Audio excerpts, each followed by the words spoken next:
Bonjour à tous, je me présente, je suis Dr Ben-Mohamed Maïsen, assistante dans le service du professeur Isabelle Cochereau et j'ai assuré la consultation Marfan du mardi matin pour ceux d'entre vous qui me connaissent à Bichat pendant de 2011 jusqu'à la fin 2013. Je remercie l'association de me faire confiance et de m'avoir invité pour la troisième fois consécutive. Et aujourd'hui, je vous présente les résultats des études qu'on a menées grâce à votre bénévolat l'année dernière. Il s'agissait de deux études portant sur deux appareils permettant un diagnostic plus objectif et peut-être dans le futur quantitatif de deux critères importants en ophtalmologie.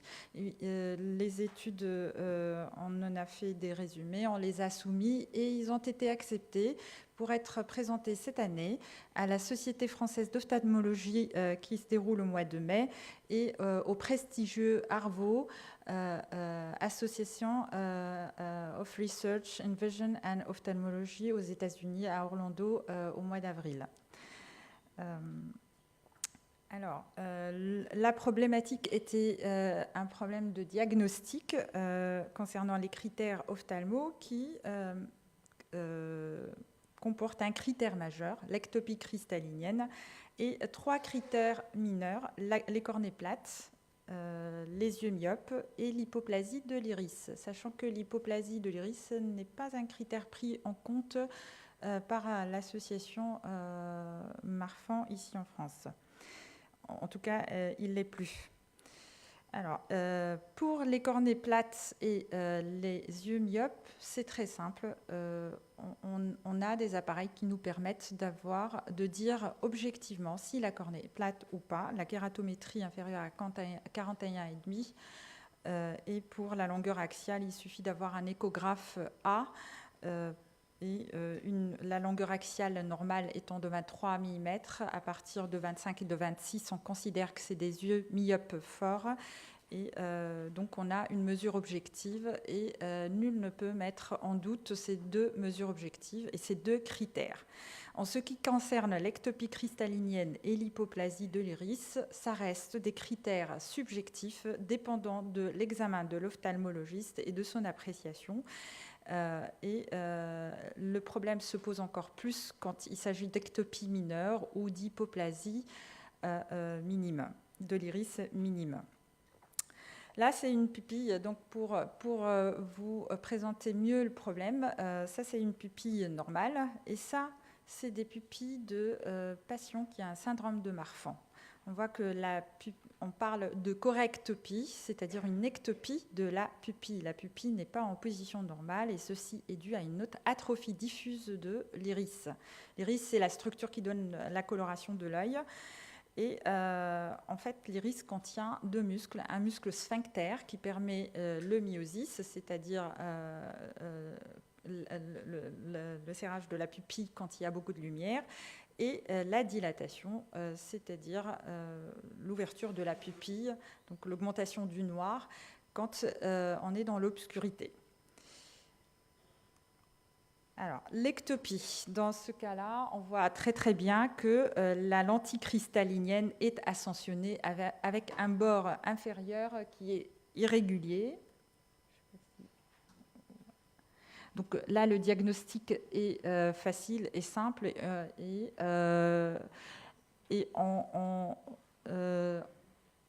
une dilatation moyenne peut objectiver cette ectopie cristallinienne. Alors le problème, là aussi, c'est un cristallin ascensionné avec une partie manquante du cristallin, on parle de colobum cristallinien. Et là aussi, le diagnostic est facile. Mais dans ce cas-là, par exemple, si on fait attention, on voit qu'il y a une toute petite partie ici manquante du cristallin. Il aurait suffi de ne pas attendre longtemps la dilatation, que la pupille soit encore à ce stade pour dire et conclure qu'il n'y a pas d'ectopie, qu'il n'y a pas de problème cristallinien et de passer à côté un critère majeur important pour retenir le diagnostic de Marfan. Alors là, je n'ai pas de réponse, je n'ai toujours pas de réponse. Là, donc on a pris le temps de bien dilater et on voit on voit un espace clair entre la lentille cristallinienne et le bord de la pupille qu'on a jusque-là considéré comme anormale. Est-ce que c'est une ectopie, c'est-à-dire une position anormale du cristallin, ou est-ce que c'est juste un allongement anormal des onules? La question reste posée et des études comparatives entre patients porteurs de Marfan avec des atteintes pareilles et patients et gens normaux avec la même présentation, je pense, pourra répondre à cette question. Là aussi, donc c'est un patient avec une ectopie minime. Donc, on s'est dit, on va essayer de trouver 2 moyens plus objectifs pour étudier ces 2 critères ophtalmologiques importants. Le premier moyen, c'est le profil pupillométrique. En fait, c'est un appareil qui est utilisé en réanimation. C'était celui-là. Il est utilisé surtout pour nous donner une idée sur la latence, la réactivité du nerf qui permet la constriction et la dilatation de la pupille. Et comme cet appareil, il donne un tracé sur la réactivité donc, de la pupille face à la lumière. L'idée est venue, on peut assimiler à cette idée un tracé d'électrocardiogramme. En fait, il y a des segments et chaque segment, donc les cardiologues le savent mieux que moi, correspond à une fonction d'une partie du cœur.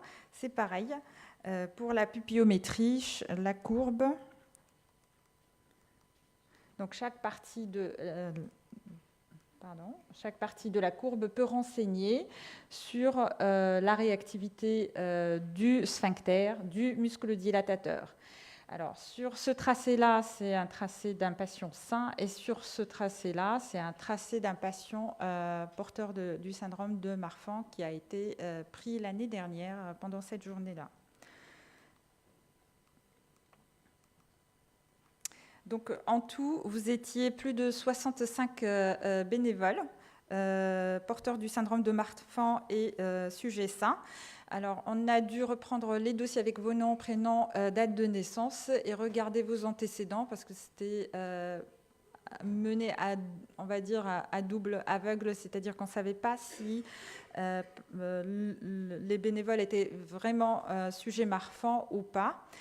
Et parmi les dossiers, on a pu avoir 16 sujets diagnostiqués, confirmés syndrome de Marfan, selon les critères de Gantt, et 16 sujets sains. Et en faisant les tests statistiques, on n'a pas trouvé de différence statistiquement significative entre les 2 groupes, mais les paramètres mesurés étaient abaissés dans le groupe Marfan, ce qui allait dans le sens de notre idée, c'est-à-dire qu'il y a une moindre réactivité de la pupille du patient Marfan. On pense qu'il faudra quand même refaire, il ne faut pas abandonner cette idée qu'il faut refaire cette étude. Pourquoi ? Parce que d'abord, l'effectif n'était pas très, très important.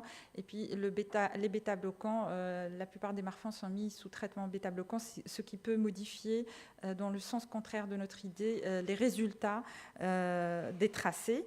Et puis, les conditions de réalisation de l'étude, la pupillométrie, la réactivité pupillaire est très dépendante de l'état de stress, d'un simple déplacement, d'un voyage, du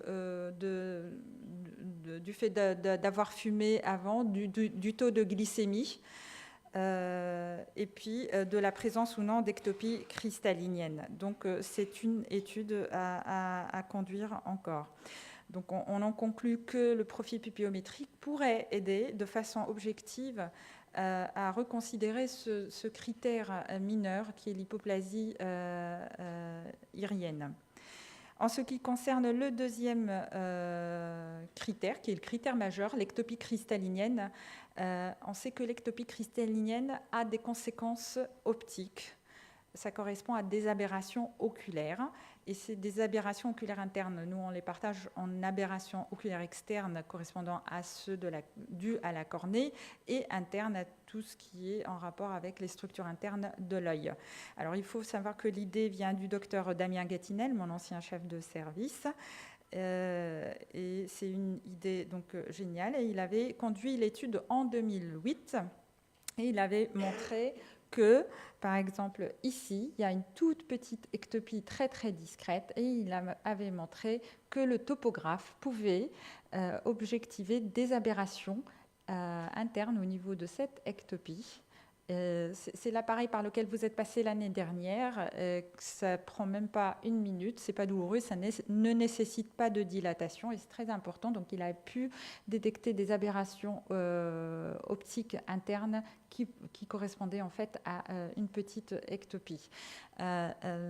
Lui, par contre, il avait comparé un groupe de patients Marfan avec un groupe de patients normaux. Ce qu'on a fait de plus, nous, l'année dernière, c'est qu'on a pris que des sujets Marfan, mais avec et sans ectopie, pour vraiment attribuer ces anomalies au niveau de l'aberration, de l'abéromètre à l'ectopie cristallinienne.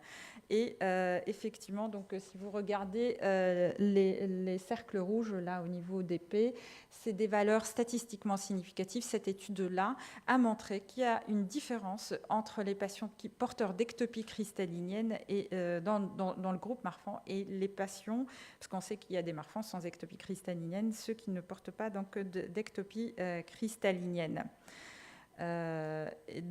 On a d'ailleurs identifié certaines aberrations, parce que les aberrations sont classées en degrés, et ça aussi c'est un paramètre très très important, parce qu'il n'y a pas encore de classification aussi objective de l'ectopie. On apprécie de façon subjective, on dit minime, moyenne ou majeure, par rapport à la distance qui sépare le bord inférieur du cristallin du bord de la pupille, ce qui peut changer au cours d'un seul examen en fonction de la position de l'œil du patient. Donc cet examen pourrait en plus, en fonction, puisqu'on connaît des degrés d'aberration, pourrait aussi aider à donner une classification plus objective du degré de l'ectopie cristallinienne. Bon, merci.